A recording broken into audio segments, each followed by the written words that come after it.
मेरे प्यारे साथियों, वाहिगुरु जी का खालसा, वाहिगुरु जी की फतेह।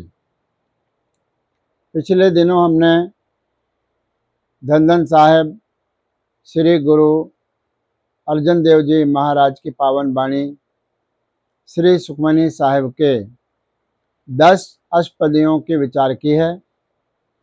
आज 11वीं अष्टपदी आरंभ हो रही है, जिसमें सबसे पहले श्लोक है और उसके बाद पौड़ियाँ आएंगी। आज हम श्लोक के विचार करेंगे। 11वीं अष्टपदी का जो श्लोक है, सीधे हम उस वाणी से जुड़ते हैं। इस प्रकार से आरंभता है श्लोक। करण कारण प्रभ एक है, दूसर नहीं कोई। गुरु महाराज इस श्लोक के अंदर हमें यह उपदेश कर रहे हैं, करण कारण। करण कारण का अर्थ है वो करने वाला परमात्मा, प्रत्येक वस्तु का कारण, प्रत्येक स्थिति का कारण वह परमात्मा है। यह सृष्टि उदय हो रही है, उसका कारण भी परमात्मा है। यह सृष्टि का पालना हो रही है, उसका भी कारण परमात्मा है।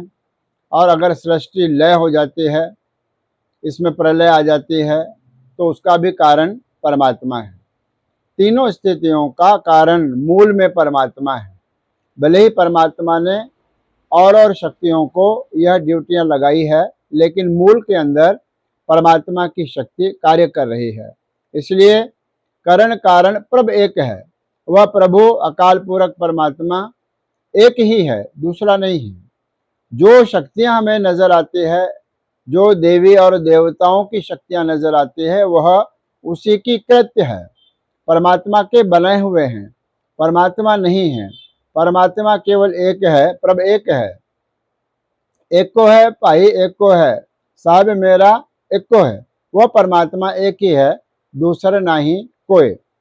दूसरा कोई नहीं है।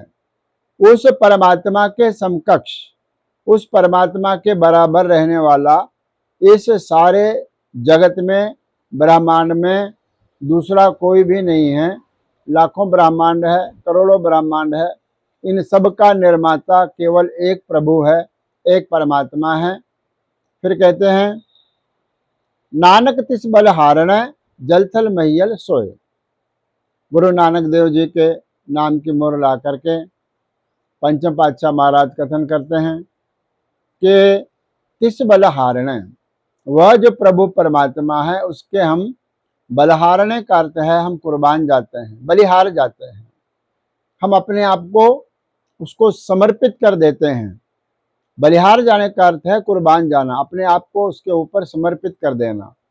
किसके ऊपर? जो जल थल महियल सोए, जो परमात्मा जल में भी है, जो परमात्मा थल का अर्थ है धरती पर भी है, और महियल का अर्थ है, मही का अर्थ है धरती, अल का अर्थ है उसको ऊपर रहने वाला, अर्थात आकाश में भी है।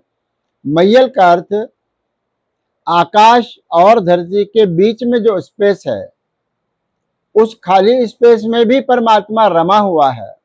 इसलिए जल थल महियल। सोए का अर्थ है वह परमात्मा व्यापक हो रहा है। वह परमात्मा सारे सृष्टि के अंदर, भाव जल में भी, पानी में भी वही है, पृथ्वी के ऊपर भी वही है, आकाश और पृथ्वी के बीच में जो खाली स्थान है जिसको हम आकाश कहते हैं, उस स्पेस के अंदर भी परमात्मा व्यापक हो रहा है। ऐसी कोई भी जगह नहीं है, ऐसा कोई भी स्थान नहीं है जहां परमात्मा का अस्तित्व नहीं है। वह इतना विशाल है, इतना व्यापक है कि जहां पर भी तुम हो, चाहे तुम मंदिर के पास हो, मस्जिद के पास हो, गुरुद्वारे के पास हो, अथवा जंगल में हो, जहां पर भी तुम उसको याद करोगे, वह तुम्हारी सहायता के लिए आएगा। इसका अर्थ है वह सर्वव्यापक है।